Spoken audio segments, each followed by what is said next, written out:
Buen día, Daniela. Buen día, Cristian, Janet, Itzel, Melanie, Rebeca, Pedro, Orlando, Luis Roberto, Andrea, Carlos, Itzel, David, Alejandro, Miguel, Jorge Ricardo, Brian, Gonzalo, Jessica Nayeli, María Fernanda, Daniela, Michelle, Laura, Xiomara, Andrés Manuel, Alejandro Sebastián, Talía, buenos días.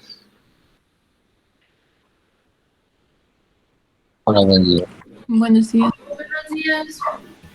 Buen día. Buen día, Belén. Buen día. Bueno, siguiendo la tónica de la última clase, para no perder el hilo de lo que estamos viendo, em, veíamos, si se recuerdan ustedes, cómo un país podía saber qué tanto utilizaría de un factor y de otro para la producción de ambos bienes de acuerdo al modelo de Heckscher-Ohlin, que era lo que hemos platicado en esta clase. Recuerdan ustedes que les había dicho que esta gráfica, este cuadro que vemos aquí, es la composición o se deriva de dos gráficas. Una es para la producción del primer bien, que es tela, teniendo como medida del eje X los requerimientos de trabajo y como eje Y los requerimientos de tierra. Y esta sería la forma de la curva de oferta, dadas las condiciones de abundancia de factores que tienen, de los dos factores que estamos hablando del modelo. Por lo tanto, si se fijan ustedes, es muy marcado que en este país, que era el nuestro según recuerdo, la mayor cantidad, digamos, de factores o de los factores era el trabajo. La otra gráfica dándole vuelta al cuadro, era igual, mide el X trabajo requerido para la oferta de alimentos y la tierra utilizada en alimentos, que es la curva que vemos de O subíndice A. Si se fija la forma, la distribución es distinta, lo que nos marca también que, bueno, depende, concretamente esto depende del factor, el factor más abundante por lo que estamos viendo es trabajo, por eso tiene esta forma, ¿no? Permítanme, alguien entró a la sala. Bien.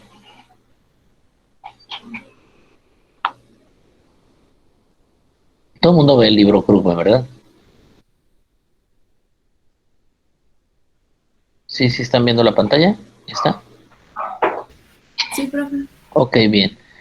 Y quedamos que el punto de equilibrio, o sea, en el cual el país determina qué tanto va a usar de trabajo y qué tanto va a usar de tierra para producción de, ya sea de tela o de alimentos, perdón, eh, pues se deriva del cruce de ambas curvas de oferta y es el punto uno que ven ustedes.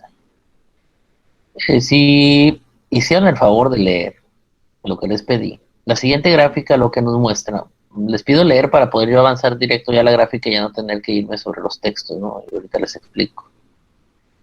La siguiente gráfica responde a una pregunta que les había encargado que empezáramos a hacernos, porque es conveniente cuestionarse siempre y no ir con lo que uno ve. Normalmente uno observa algo y siempre tiene que tener la perspicacia de poder intuir que hay algo más. Siempre hay algo más. Las cosas no son nomás porque son, siempre hay algo atrás. Y tenemos que buscar qué es lo que está atrás. En este caso, la pregunta que yo tendría que hacerme es, ¿qué sucede si en estos países de los que estamos hablando, porque es una pregunta válida, se incrementara más uno de los factores de producción? Porque esta gráfica esconde algo. Esconde en sí misma el comportamiento que tiene la economía de acuerdo a como lo establece el modelo Heckscher-Ohlin. Bien, permítanme. Permítanme tantito. Bien. En la siguiente gráfica nos contesta la pregunta, bueno, ¿qué sucede si se incrementa más un factor? En el caso del ejemplo que va a manejar aquí Krugman, hablamos un incremento en la oferta de la tierra. ¿Se acuerdan ustedes que habíamos dicho que en este país, que era el nuestro, el factor abundante y barato La característica era eso, que el abundante sería barato, obvio porque es abundante, y el escaso es caro, obvio porque no hay mucho.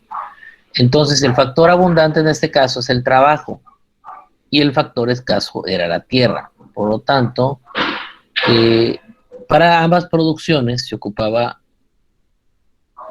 digamos, una distribución de los dos factores de producción y en este caso lo mismo. Pero si se fijan, donde tengo la ventaja, cuando se ve claramente una ventaja en la producción de tela que usa más trabajo, porque tengo más trabajo, es el factor abundante. Caso contrario, en la producción de alimentos sí uso trabajo, pero si se fija la cantidad de tierra que se utiliza es casi igual. Por eso platicamos la clase anterior que si había un incremento en los precios de los factores, por ejemplo, si el incremento del precio del factor tierra o de la renta subiera, sí impactaría a ambos bienes, en el precio de ambos bienes, pero sería un impacto menor porque es lo que se utiliza menos para su producción. En el caso de alimentos un poco más porque es más intensivo, los alimentos son más intensivos en tierra, entonces en este caso sí impactaría un poquito más, pero digamos no sería tanto porque tenemos también un gran porcentaje de trabajo. Si el factor que aumentara de precio fuera el trabajo, que es el factor abundante en mi país, por ejemplo, la producción de tela, que es intensiva en trabajo, el precio se vería muy aumentado, la tela como tal, porque te estoy pagando muchos salarios por producir esa tela. En el caso de los alimentos también habría un incremento mucho mayor que si solo incrementara la tierra, pero digamos se compensa porque si se fijan ustedes no es tan intensivo la producción de alimentos en trabajo como lo es la de tela. Permítanme. Entonces, ¿qué sucede? La pregunta que nos hacíamos era, ¿qué sucede o qué pasaría si de repente este país se enfrenta con un incremento en tierra o con un incremento en trabajo? ¿Afecta o no afecta? ¿Y a quién afecta? Esa es la pregunta que hay que contestarse. Bueno, en esta gráfica hablamos de un incremento en la tierra. O sea, pudo haber sido el trabajo, pero como es una cuestión didáctica, pues asumimos que es el factor tierra, ¿no? Hay un incremento en el factor. ¿Dónde vemos el incremento en el factor? Fíjense bien, de OA, de aquí, que era esta esquinita, esta esquina de aquí, hay un incremento en esta proporción del factor tierra. ¿Por qué pudo haber pasado eso? No sé, a lo mejor el país, pues la tierra ya está determinada, pero lo que puede pasar es que la tierra que estaba a disposición para poder sembrar alimentos aumentó, de repente resulta que hay más tierra disponible para cultivar. ¿Por qué? Porque la gente que la tenía para ocupada para otra cosa, o el mismo país que lo tenía para otra cosa, la decide orientar hacia tierra de cultivo. Entonces, de un momento a otro nos enteramos de que tenemos un incremento en el factor tierra. ¿Qué es lo que sucede cuando aumenta, por ejemplo, en este caso, el factor tierra? Fíjense lo que le sucede a la curva de oferta de alimentos. Ahí a lo mejor no lo notan tanto, pero si le doy vuelta, se van a dar ustedes cuenta que de haber estado aquí, de repente estamos acá. ¿Por qué aquí? Porque bueno, eso fue lo que aumentó. Estábamos aquí originalmente, hagan de cuenta que estamos ahí. Originalmente estamos así. Aquí era la curva de oferta de alimentos. Y de un momento a otro nos topamos porque se incrementa esto de tierra. Y eso hace que la cantidad que se pueda ofertar de alimentos sea mayor. Eso, muchachos, tiene mucha lógica, ¿no? O sea, digo, ustedes ya lo intuyen, ¿o no? ¿Tiene lógica que se incremente la tierra, incremente la cantidad de alimentos que se puedan producir? Pregunto. ¿Tiene lógica ese razonamiento?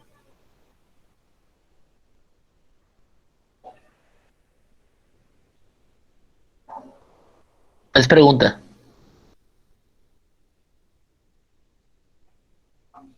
¿Tendrá lógica eso? Sí, profe.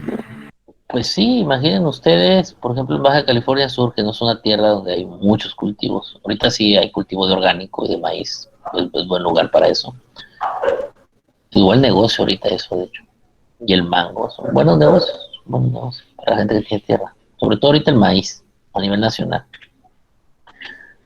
Imagínense que de tener unas hectáreas destinadas a cultivo, nos enteramos que por política gubernamental o nos enteramos que por una cuestión de la gente que posee la tierra deciden destinar más a cultivo. La lógica me indica que entonces la cantidad a cultivar va a ser mayor, que es lo que vemos reflejado aquí. Por eso la curva de oferta se traslada de este azul clarito al azul fuerte. Se incrementa la cantidad. Si se fijan, se incrementa justo por la cuantía del incremento de la tierra. ¿Por qué? Porque si se incrementó la tierra para cultivo, voy a intentar, ya quedamos que siempre vamos a trabajar sobre la curva de posibilidades de producción, sobre la frontera, porque maximizo el beneficio. Y busco siempre casi cubrir el pleno empleo. ¿Se acuerdan ustedes de la fórmula, no? Que nos decía menor o igual a la tierra total, o sea, casi voy a intentar usar toda la tierra que tengo para cultivar. ¿Por qué lo hacemos? Así somos los seres humanos, maximizamos. Buscamos maximizar el beneficio para minimizar costos. Siempre, siempre, siempre nos movemos así. ¿Qué es esto que tenemos aquí? Este movimiento de aquí a acá, ya ustedes lo platicaron ahorita conmigo, es muy lógico. O sea, este movimiento de aquí a acá es muy lógico. No requiere mayor razonamiento que esto que estamos platicando. El asunto, o lo que parece más interesante de esta curva, es lo que le sucede a la oferta de tela. Sin que yo les diga, quiero que ustedes me digan, observando la gráfica, ¿qué le pasa a la producción de tela?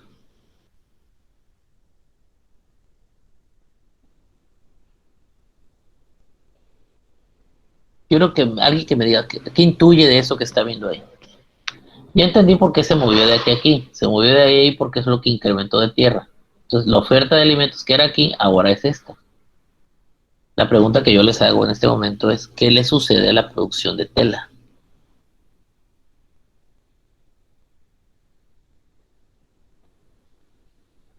Les pregunta.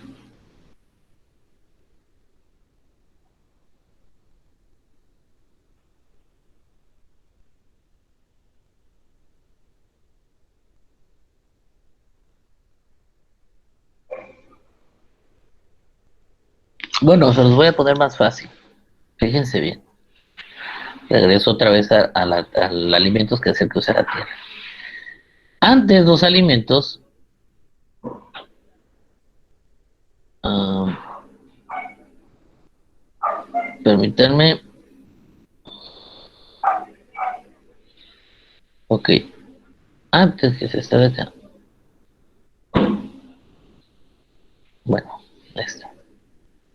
Antes la producción de alimentos estaba dada por esta curva, porque tenemos una proporción de tierra y de trabajo dada, y al cruzar ambas ofertas de los dos productos que podemos elaborar, llegamos al punto de equilibrio donde nos dice cuánto del factor trabajo y tierra vamos a usar para la producción de ambos bienes. De tal forma que en la producción de alimentos usábamos esta cantidad de trabajo y usábamos esta cantidad de tierra.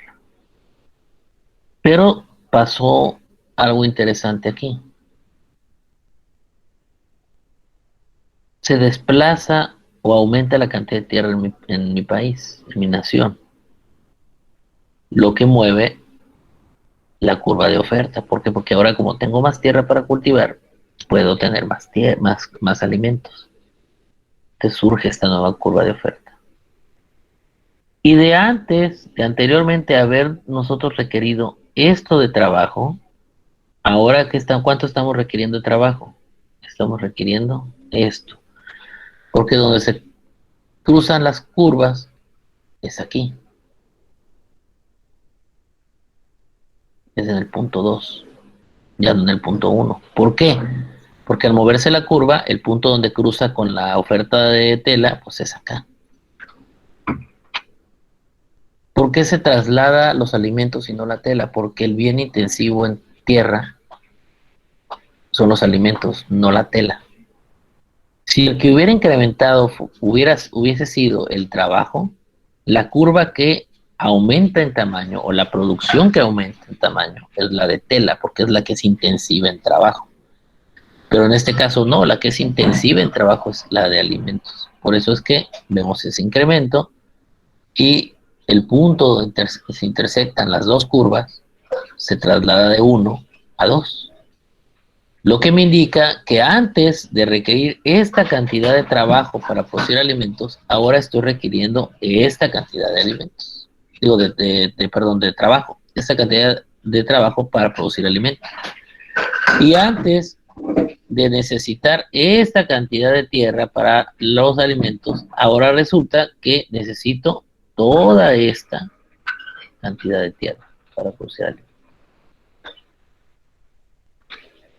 ¿Por qué? Porque se incrementa la cantidad de producción de alimentos porque tengo que sacar provecho del incremento del factor que es intensivo en esa producción, que es la tierra, y los alimentos derivan de la tierra. Vuelvo a hacer la pregunta entonces, muchachos. Si ya vimos que la producción de alimentos se incrementa, que la demanda de la producción, de la industria que produce alimentos o del sector que produce alimentos, incrementa sus necesidades del factor trabajo y sus necesidades del factor tierra, ¿qué le sucede al trasladarse el punto donde se intersectan las curvas de 1 a 2? ¿Qué le sucede a la producción de tela? Esa es la pregunta en concreto. ¿Qué le pasa a la producción de tela? Ahí lo pueden ver ustedes gráficamente, ahí está. No les voy a decir hasta que ustedes me digan qué pasó ahí. ¿Qué está pasando con la producción de tela? Estábamos aquí y ahora estamos acá. Disminuye. Disminuye, exactamente. ¿Quién fue, perdón? Porque no los veo. Yo, profe. Sí, pero ¿quién? Orlando. Orlando, muy bien, gracias. Y vi que también Macarena por ahí, digo, Talía me contestó, no, se reduce, exacto, se reduce. Les pregunto, muchachos, ¿tiene lógica este razonamiento de al incrementar la producción de un bien, el otro se tenga que reducir? ¿En dónde encuentran ustedes la justificación de que esto suceda? ¿Suena lógico?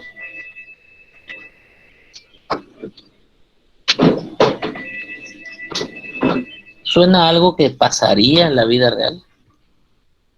Dice Talía, sí, porque se requiere más recursos para un bien y menos para el otro. Exacto. De acuerdo a Hecherolin, Talía, lo que nos dicen ellos habla de abundancia. Son dos factores nada más. Es más sencillo comprenderlo porque son solo dos factores. Y hablamos de que en un país hay uno que es más abundante que el otro. El que es abundante es barato y el que es escaso es caro. Por lo tanto, hay una de las dos producciones que es intensiva en el factor que es abundante. En este caso, la producción de tela, lo hablamos en la clase anterior, por obvias razones la tela es intensiva en trabajo porque requiere generar un valor agregado ya sea al algodón o lo que sea, o la seda, de donde vengan los hilos para producir, necesitan mano de obra, o sea, necesita un hombre que elabore el hilado y elabore la tela. Por lo tanto, es intensivo en trabajo. Y los alimentos ya platicamos que normalmente salen pues del sector primario. El sector primario, ya saben, es agricultura, ganadería, silvicultura, pesca. No requiere valor agregado, solo requiere sacar. Entonces, sí hay un porcentaje de trabajo, pero el mayor porcentaje viene del recurso natural o de la tierra. En el caso hipotético que estamos viendo, de acuerdo al modelo de Hecherolin, tiene lógica que disminuya la producción de tela si incrementa la producción de alimentos. ¿Por qué? Porque el país va a hacer lo que es obvio, que ya hemos platicado, va a buscar el pleno empleo de sus recursos, va a buscar maximizar su beneficio. Y si hay un incremento en la tierra, la lógica me indica que el país va a buscar producir el bien que es intensivo en tierra, en este caso es alimentos. Y tendrá que destinar más factores de producción para aprovechar esa ventaja que tiene ahorita ahí. ¿Y cómo lo va a hacer? Fácil. Como tenemos recursos limitados, tanto factores de producción de trabajo como tierra, lo que va a terminar haciendo es quitándole a la producción del bien que está menos beneficiado por el cambio de los factores para producir lo que nos lleva a la idea que manejaba Smith y Ricardo también contemplaba que los países tienden a especializarse. O sea, acuérdense que siempre buscamos el menor costo de oportunidad. sea, lo que me convenga más, donde le pierda menos.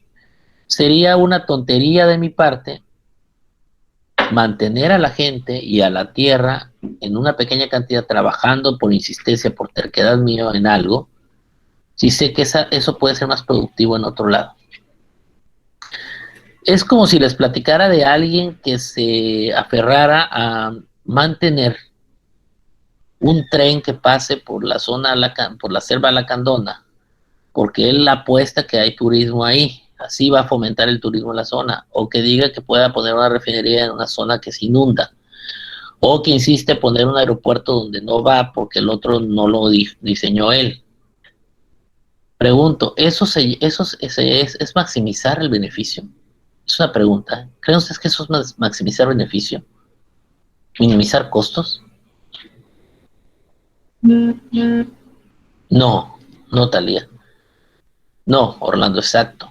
¿Le suena algo conocido esto que estoy diciendo ahorita?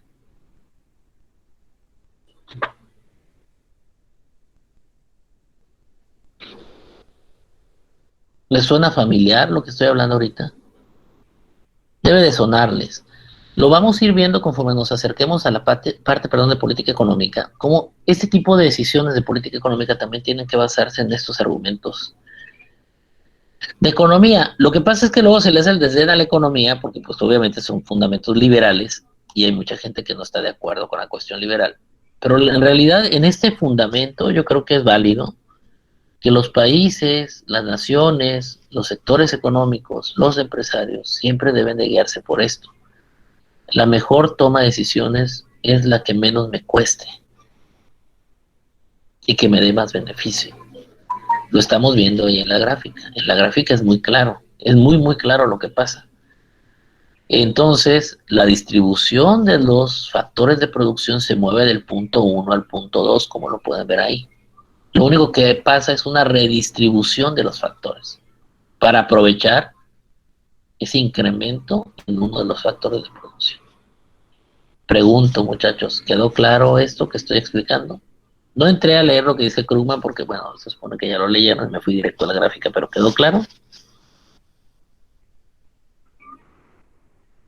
Si se fijan ustedes, hay un pequeño, bien Orlando, hay un pequeño aquí, digo, nada más para cerrar con lo de la gráfica.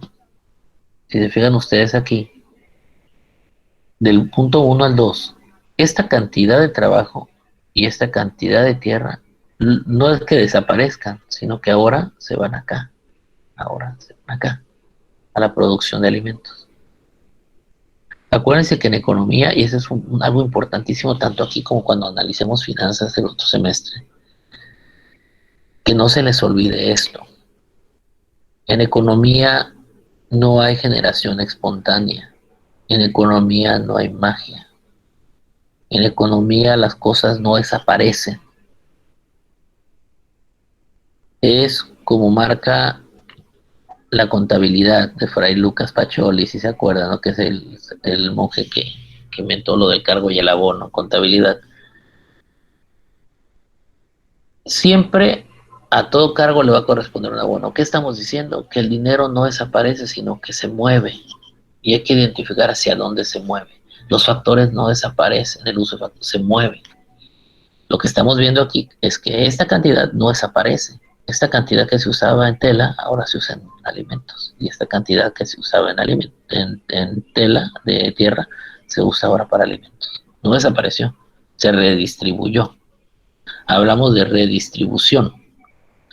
Lo mismo que pasó esta semana, no voy a entrar a detalle porque no es la clase, eso es de finanzas, pero lo que está sucediendo ahorita en China, por ejemplo, que está reventando ya la burbuja inmobiliaria, que es obvio que hay una a nivel global, tiene que ver con este asunto.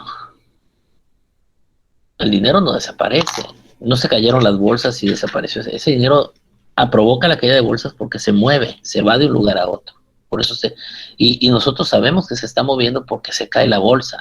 Eso es un efecto del movimiento del dinero. Solo hay que saber hacia dónde va. Y eso cómo lo vamos a saber leyendo el entorno, leyendo los mercados. Así como leímos aquí.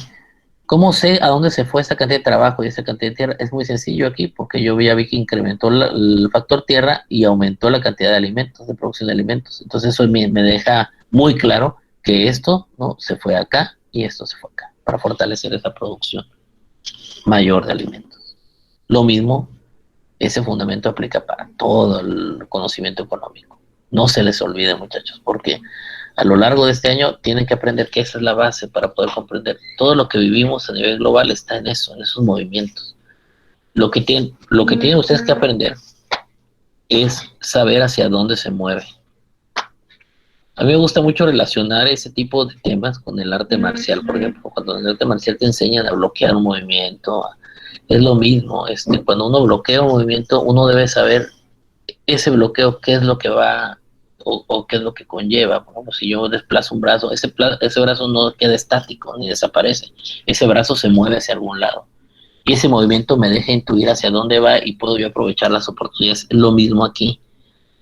El movimiento entre mercados, las caídas de las bolsas, la caída de producción en tal o cual sector, me debe de rápidamente a mí encender los focos de alarma de que esto quiere decir que va a impactar en otro lado de manera positiva y en otro de manera negativa. Tengo que aprender el movimiento para saber cómo beneficiarme del movimiento o cómo, si no puedo beneficiarme de él, por lo menos cómo prepararme para que el golpe sea menos fuerte. Para eso nos sirven este tipo de cosas, ¿no? Aquí estamos viendo teóricamente cómo funciona de acuerdo al modelo de Heckscher y Olin, ¿no?, que es lo que estamos trabajando. Bueno, y ahí viene. Ahora pasa algo importante aquí y lo vamos a ver en esta gráfica. No voy a entrar a detalle aquí, se supone que ya lo leyeron, de todas maneras lo voy a explicar yo, si tienen duda luego lo lean, pero pues es lo mismo que les voy a explicar, nada más que hablando de que se mueve de Q, subíndice A2 a tal, ¿no? Estoy yendo un poquito más rápido esta clase porque me interesa más la explicación que ir sobre la lectura, ¿no? De todas maneras van a ir entendiendo aquí cómo funciona. Aquí sí vamos a leer un poquito de la gráfica, esto de acá nada más para que quede claro, pero voy a explicar. La gráfica se corresponde a este movimiento, ¿eh? O sea, seguimos el mismo ejemplo. Seguimos en el mismo ejemplo. Bien. Anteriormente estábamos en la curva TT, que está aquí, TT1. Es la curva de producciones.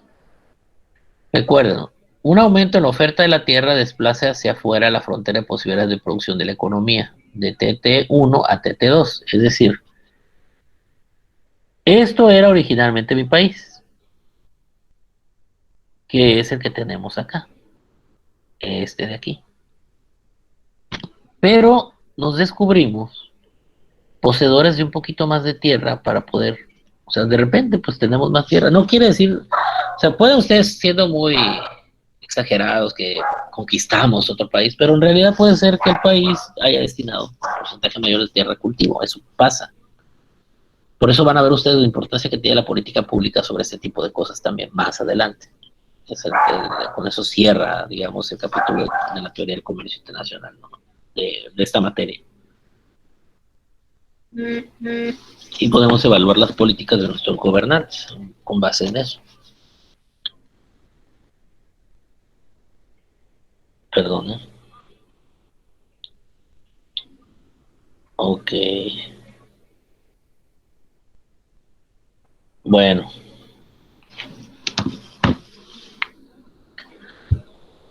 Fíjense bien. Tenemos entonces un desplazamiento de esta curva producto de ese incremento en la Tierra. O sea, este incremento que vimos aquí, este incremento que vemos aquí de tierra, este aumento de tierra, se refleja aquí también. De tener esta forma nuestra curva de posibilidades de producción, se ve, hay un brinco, hay un salto. Hay un salto. ¿Qué quiere decir? Eso los puede confundir un poco por esta gráfica. En esta gráfica hablamos de que lo que se reduce, la producción sí es esta de aquí, ¿no? Es esta de aquí.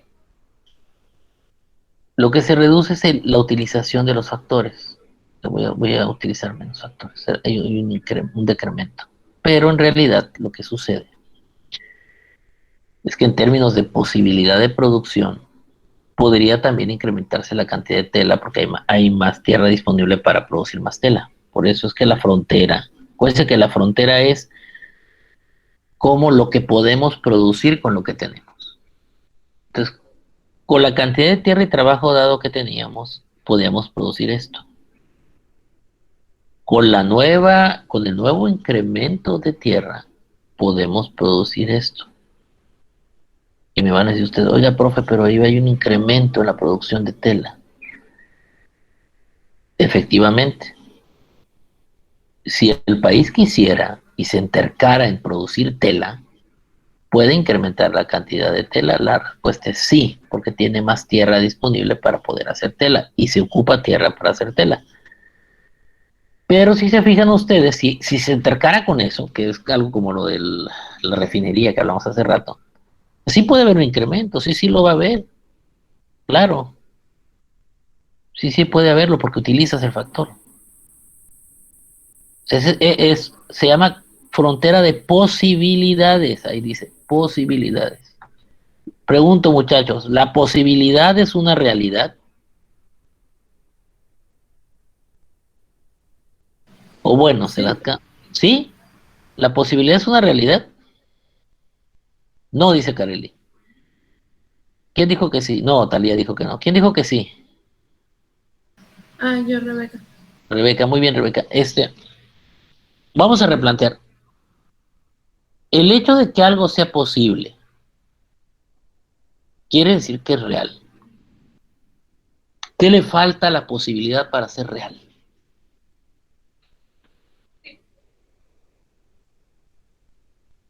Tener disponibilidad. La toma de decisiones. Que alguien decida hacerlo. Esa frontera que están viendo ustedes ahí en azul es lo que posiblemente podríamos producir. Pero acuérdense que esa línea azul está compuesta de muchos puntos y cada punto es una distinta combinación de producciones entre alimentos y tela. La cantidad que podemos producir. ¿Quién escoge qué punto vamos a utilizar en nuestra economía? Pues nosotros. Aquí, como el modelo es neoclásico, estamos hablando de economía liberal, somos nosotros los empresarios o productores los que vamos a decidir, no el gobierno.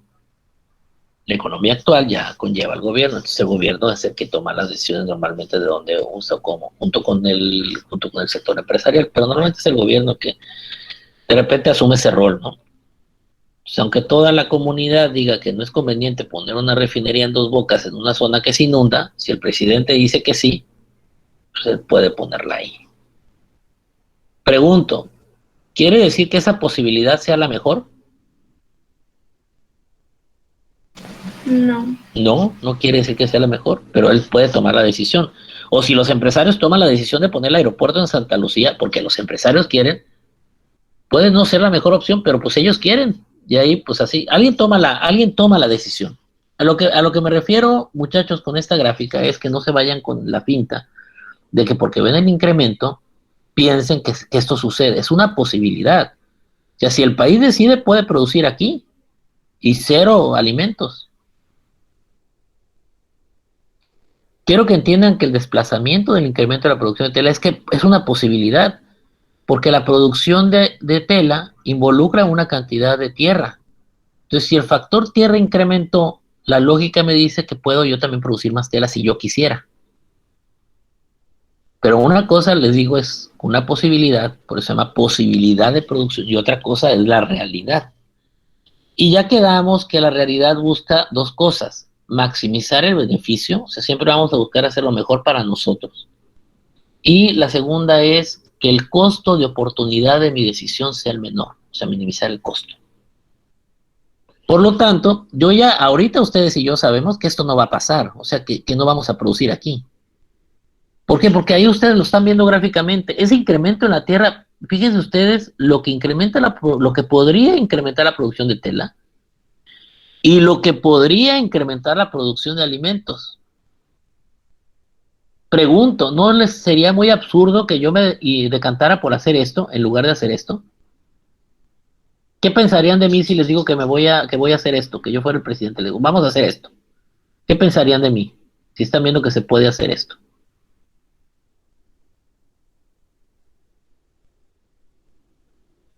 pregunta. ¿Ustedes desperdician este recurso? Pues sí, Orlando, tú me puedes decir, oiga, profe, me cae bien, pero como que está medio menso porque está desperdiciando recursos para producir muy poquito cuando podríamos producir más. Pero como seguimos en autarquía, es decir, el país sigue sin tener el comercio internacional en el modelo ahorita que estamos viendo. Por eso vamos a irnos al punto 2. Originalmente estamos en el punto 1. ¿Por qué? Porque esta curva, la curva TT1, la curva original, me indicaba que tenía un poquito más de ventaja en la producción de tela porque soy más intensivo en trabajo. Yo era más intensivo en trabajo, o sea, de aquí a acá es un poquito mayor que de aquí a aquí. Por lo tanto, pues sería inteligente usar el factor que es más intenso, que tengo más, pues para hacer más, y me voy a ir por el producto que es más intensivo en el uso de ese factor, que es tela. Por eso estaba en el punto 1. Y en el punto 1, que es este que está aquí, este punto 1, yo ya quedé de acuerdo que lo que quería, yo quería usar mejor la tierra aquí, en la producción de tela, me convenía más. Me convenía más. Por eso, si se fijan, la producción de tela originalmente era de aquí a aquí y la producción de alimentos era de aquí a acá. Pero como de repente tenemos más tierra, la curva o la frontera de posibilidades de producción se ve incrementada de acá a acá. O sea, la posibilidad de producir se incrementa considerable y sobre todo más en el producto que es intensivo en ese factor que incrementó. Lo que conlleva a que por inteligencia, por norma, por maximizar utilidad o beneficio o por minimizar el costo de oportunidad, me voy a ir a incrementar la oferta en alimentos. Sería lo lógico. Si tengo más tierra, pues me dedico a hacer más alimentos, que es la curva esa que estamos viendo acá, que desplaza la distribución de los factores de 1 a 2, que redistribuyo factores, ya platicamos de esa redistribución, lo que me lleva a un nuevo punto de equilibrio en mi economía, al punto 2, donde la mayor cantidad de producción ahora es de alimentos y la menor es de tela, por una sencilla razón, porque ahora tengo más abundancia del otro factor y voy a usarlo para producir el bien que es más intensivo en ese factor. Por eso me muevo de aquí a acá. Pregunta importante, muchachos. ¿Quedó claro? Sí, profe. ¿Sí va quedando claro? Sí, muy bien, Andrés. Los demás, vamos quedando claros. Me interesa porque, sí, muy bien, Talia. Me interesa que vaya quedando claro porque estos razonamientos ya se dieron cuenta ahorita, aunque estamos viendo un modelo muy sencillito, muy básico, nos permiten ir entendiendo por qué esto es importante para poder hacer análisis y debate de lo que sucede hoy día, de las decisiones que toman nuestras autoridades, de las decisiones que toman nuestras cámaras empresariales, de las decisiones que tomamos nosotros como empresa o de las decisiones que tomamos nosotros como agentes económicos en lo particular. Si se están dando cuenta, todo se rige por lo mismo. La clave en economía siempre, como en la vida misma, es la toma de decisiones. Y la toma de decisiones está basada en dos cosas: maximizar el beneficio y que el costo de oportunidad o la tasa marginal de sustitución de hacer una cosa por otra sea la menor posible. Y esa es la base.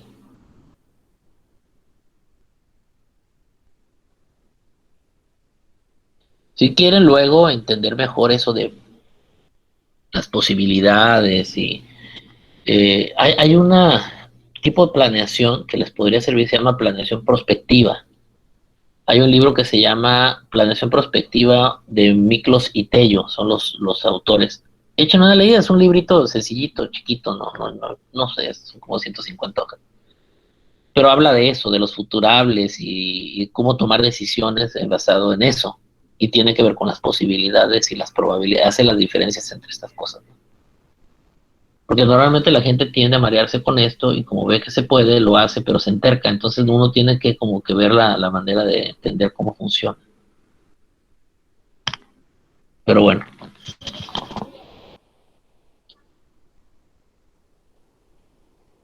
¿quedó claro este punto? Muy bien, si quedó claro ese punto,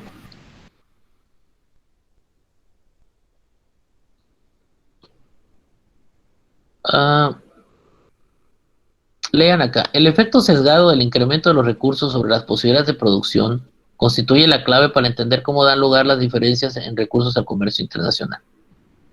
Vuelvo a repetir. El efecto sesgado del incremento de los recursos sobre las posibilidades de producción constituye la clave para entender cómo se da lugar a las diferencias en recursos al comercio internacional. Es decir, lo que Heckscher y Olin nos explican con este ejercicio de qué pasa, o sea, bueno, Heckscher y Olin lo explicaban bien, decían, bueno, hay abundancia, intensidad, pero hay un trabajo que nos hace ver exactamente eso, el efecto sesgado. ¿Y cuál es? Es este que está acá. Que yo ya les había hablado de él. ¿Puede leer alguien eso?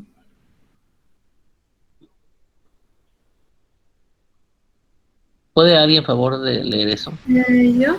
Sí. Ok, dice, el efecto sesgado de los cambios de recursos sobre la producción fue apuntando en un trabajo del economista polaco T.M. Rybczynski. Rimsky. A esto que acaban de ver ustedes se le conoce como el efecto o el teorema de Rimsky. Eso que acabamos de ver se llama teorema o efecto Rimsky. ¿Qué pasa si se desplaza un factor o aumenta un factor? Y cómo esto, si se fijan, cambia el patrón de lo que vamos a decidir hacer. Y con base a eso podemos entender por qué los países, cuando van al comercio internacional, se decantan por exportar un tipo de bien e importar otro tipo de bien. ¿De acuerdo? En general, una economía tenderá a ser relativamente eficaz en la producción de bienes que son intensivos en los factores en los que el país está relativamente mejor dotado. Repito, en general, una economía tenderá a ser relativamente más eficaz en la producción de aquellos bienes que son intensivos en el factor que el país está relativamente mejor dotado. Es decir, se cumple lo que dicen Heckscher y Olin. La cuestión de la abundancia determina también a qué nos vamos a dedicar, porque nos vamos a dedicar a aquellos bienes que son intensivos en el uso de ese factor que tengo en abundancia. Para el día de mañana se van a llevar de tarea hoy, y quiero que ustedes me contesten entrando a clase mañana, ¿de qué nos habla el teorema de Stolper-Samuelson? Stolper-Samuelson. ¿Ya lo apuntaron? Stolper-Samuelson. Stolper-Samuelson. No sé si está aquí en el libro, ¿no? Pero seguramente viene así como el de Rimsky, no viene, digamos, va implícito dentro del desarrollo del modelo, pues, pero no como tal. Vamos a llegar ahorita seguramente acá. Pero necesito que lo vean previo, pues, para empezar a hablar de eso. Mañana vamos a entrar en los efectos del comercio internacional ya en la economía. Hasta hoy analizamos qué pasa en una economía sola y si cambia o no sus factores de producción. Mañana hablamos ya del comercio, así que si pueden, aparte de los Stolper-Samuelson, leer lo que resta del capítulo, me ayudaría muchísimo porque yo me voy como hoy sobre las gráficas, directo a la explicación. Sé que ya lo leyeron y podemos terminar con este capítulo de manera rápida. Parece mucho, pero en realidad maneja más ejemplos en esta parte. Así que creo que no habría problema para que mañana lo leyeran, porque vamos a preparar el ensayo. El siguiente ensayo va sobre esto, ¿no? Y terminando yo con el modelo estándar, voy a aplicar una pequeña evaluación para darme por enterado de que está bien amarrados los conceptos teóricos. ¿De acuerdo, muchachos? Entonces ahorita, ¿qué vamos a hacer? En lo que resta de la clase nos queda poquito, unos 15 minutos. ¿Qué es lo que quiero que hagan? Quiero que hagan esto. Investiguen los fundamentos de este teorema de Stolper-Samuelson y me lean lo que resta del capítulo para mañana entrar ya. Ya sabemos cómo se comporta un país solito de acuerdo al modelo Heckscher-Olin. Ya entendimos la base de los movimientos o los incrementos o decrementos de los factores de producción que genera esto que es el teorema de Rimsky.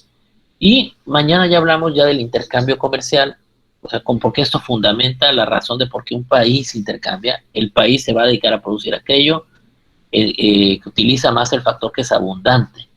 Por lo tanto, su producción tendrá que ser intensiva en el factor que más tiene. Así de sencillito. Y hablamos de los precios de los factores. El factor que es más abundante es más barato y el factor que es más escaso pues va a ser más caro. Por lo tanto, siempre utilizaré más del factor abundante. Bueno, si no hay preguntas, les encargo que hagan esa investigación, que me lean lo que resta del capítulo y mañana terminamos con esto, hablando ya del modelo. Me voy directo a las gráficas igual que hoy, explicándolo así como vamos. Espero esté quedando claro. Para mí es muy importante que esta parte teórica fundamental quede clara para lo que viene de los análisis. ¿De acuerdo? Normalmente digo que nos vamos a complicar, pero en realidad, si se fijan, no nos complicamos porque va quedando como muy claro el concepto y el que viene es más sencillo de entender que el anterior. Pero me gusta pensar que nos complicamos. ¿De acuerdo? Bueno. Está bien, profe. Ok, Rebeca, hoy están muy callados, están muy calladitos, han participado pero por el chat, no han hablado casi. Sería para mí buenísimo que ya mañana pudieran participar un poco más y también que prendan sus cámaras porque no las prenden. Entonces no sé si realmente están ahí o no están ahí o qué sucede, ¿no? En realidad no sé. Mañana espero mayor participación. Ya ahorita vieron más o menos cómo va la cosa. No está complicado, en realidad no es tan complicado. Funciona mucho a través de lógica. Si ustedes desempolvan y mueven un poquito el hámster, les va a ayudar esto a comprender todo lo que sucede a nivel global y lo que viene, ¿no? Bueno, les mando un abrazo y nos vemos mañana. Échenle ganas.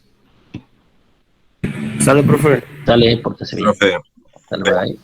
Gracias, profe. Dale, profe. Bye. Dale, no a ustedes. Bye, bye.